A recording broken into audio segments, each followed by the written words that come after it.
बात कह रहे थे गर्भ संस्कार की बात। तो इस प्रकार का वातावरण घर में निर्मित होगा तो उस घर में जो भी जीव आएगा वो सामान्य जीव नहीं आएगा, वो कोई ठाकुर जी के परिकर से ही कोई जीव आएगा, जीव जगत के कल्याण के लिए आएगा, तुम्हारी कोख को धन्य करने के लिए आएगा, तुम्हारे गृहस्थाश्रम को सफल करने के लिए वो जीव आएगा। ऐसा वातावरण यदि घर में होगा तो, और नहीं होगा तो फिर तो सब जन्म से ही एक्टर पैदा होते हैं।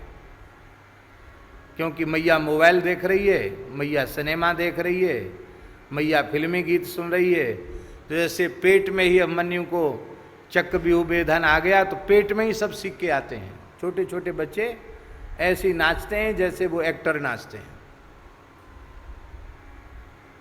माँ बाप बड़े खुश होते हैं फिल्मी गीत की धुन पर थिरकते हुए अपने छोटे बच्चों को देख करके, पर ये नहीं समझते हैं कि यही आगे चलकर हमारे गृहस्थाश्रम को नरक बनाने वाले हैं। ये उनकी समझ में नहीं आता है। तो गर्भ संस्कार की व्यवस्था पूरे देश में होनी चाहिए।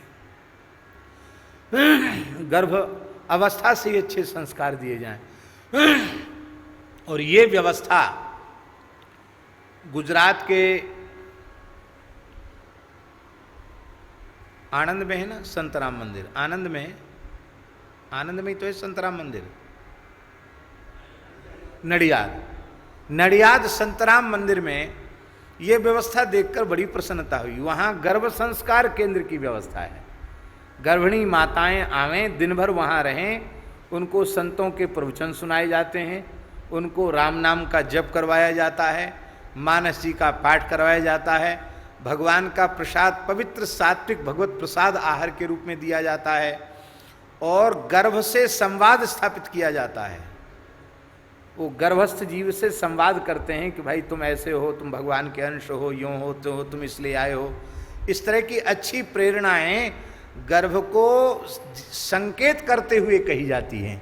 तो ये व्यवस्था श्री संतराम मंदिर में वहाँ देख करके हमें बहुत प्रसन्नता हुई। इस बार गए थे तो वहाँ जाकर देखा कि ये भी एक संतों की सेवा का प्रकल्प चल रहा है,